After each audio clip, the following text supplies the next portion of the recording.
Hai guys, selamat datang di channel My Opinion. Teman-teman, ada yang tahu nggak sih setiap tanggal 15 Maret pada hari ini merupakan hari hak konsumen sedunia loh. Nah, kita sebagai konsumen nih, sudah ada yang tahu belum?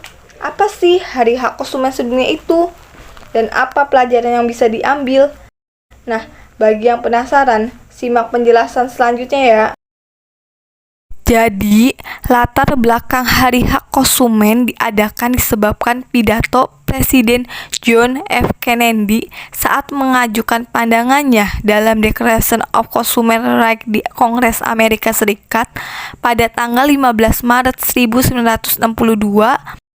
Pada saat itu, beliau berpendapat bahwa konsumen menurut definisi, termasuk kita semua, adalah kelompok ekonomi terbesar yang mempengaruhi dan dipengaruhi oleh hampir setiap keputusan ekonomi, baik oleh sektor pemerintah maupun swasta. Namun sejauh ini, mereka adalah satu-satunya kelompok penting yang pendapatannya seringkali tidak didengar. Dalam pidatonya tersebut, beliau menetapkan 4 hak dasar konsumen. Yang pertama, hak atas keamanan. Yang kedua, hak untuk diberitahu. Ketiga, hak untuk memilih. Dan terakhir, hak untuk didengar. Dari pidato tersebut, aktivis konsumen Anwar Fajal menyampaikan pendapatnya supaya Hari Hak-Hak Konsumen diadakan untuk memperingati hak-hak konsumen secara internasional.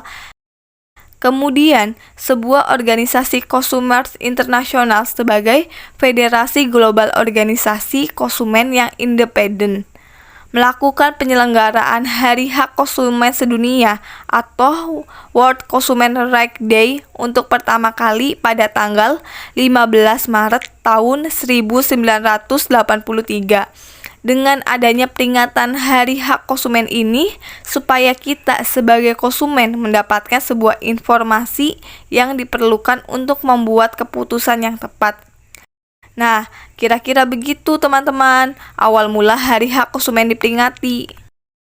Ngomong-ngomong, untuk memperingati Hari Hak Konsumen di tahun ini ada temanya loh teman-teman. Membership of Consumers International yang di dalamnya terdapat 200 kelompok konsumen dari 100 negara. Mereka memilih tema Fair Digital Finance untuk keuangan digital yang adil. Tema ini dipilih karena pada tahun 2024 jumlah konsumen perbankan digital diperkirakan akan melebihi 3,6 miliar. Sehingga ini perlu diantisipasi supaya konsumen perbankan tidak dirugikan. Dengan tema ini, harapannya kita yang akan datang yang sudah menjadi konsumen perbankan digital menjadi aware agar kita tidak diperlakukan tidak adil oleh pihak bank atau pihak lainnya yang bersangkutan.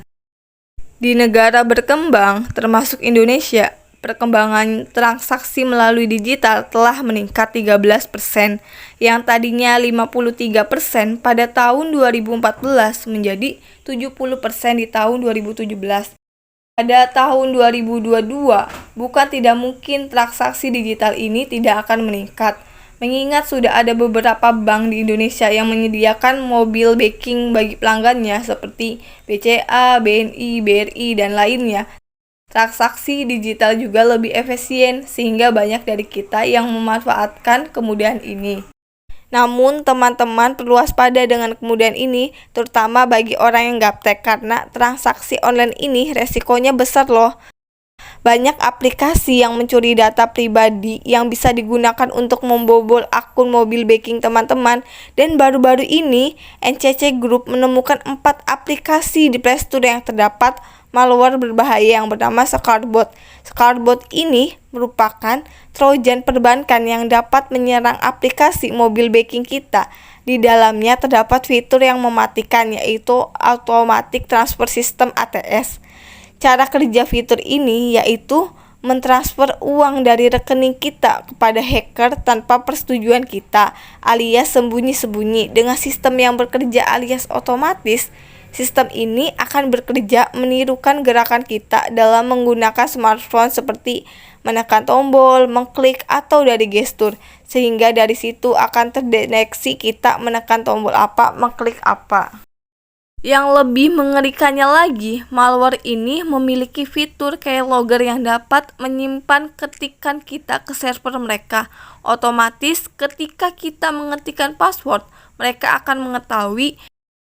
Ditambah, malware Scarbot bisa mencegat dan menyembunyikan SMS yang masuk. Sehingga jika ada peringatan keamanan dari aplikasi mobile banking, kita tidak mengetahui. Di sisi lain, malware ini juga bisa menciptakan aplikasi mobile banking serupa yang kita miliki. Hal ini bisa terjadi jika aplikasi mobile banking kita terbuka. Oleh karena itu, bagi yang memiliki 4 aplikasi yaitu Antivirus Super Cleaner, Atom Clean Booster Antivirus, Alpha Antivirus Cleaner, Powerful Cleaner Antivirus. Segera diuninstall aplikasinya dan direset smartphone kalian ya guys. Jika kita perhatikan namanya saja, antivirus dan cleaner yang seharusnya berfungsi untuk mencegah dan mendeteksi virus dan pembersihan smartphone kita. Tapi ternyata sebaliknya, justru aplikasi-aplikasi tersebut membawa malware berbahaya ke smartphone kita. Sehingga kita jangan langsung percaya dengan melihat dari namanya saja ya guys. Tingkatkan kewaspadaan kita, karena ke depan bukan tidak mungkin tidak ada aplikasi-aplikasi yang serupa, bahkan bisa jadi ada cara lainnya. Kita harus mengikuti perkembangan teknologi supaya keuangan digital kita aman dan bisa digunakan untuk hal bermanfaat. Itu saja dari saya. Selamat Hari Hak Konsumen Sedunia guys. Sampai jumpa. Terima kasih.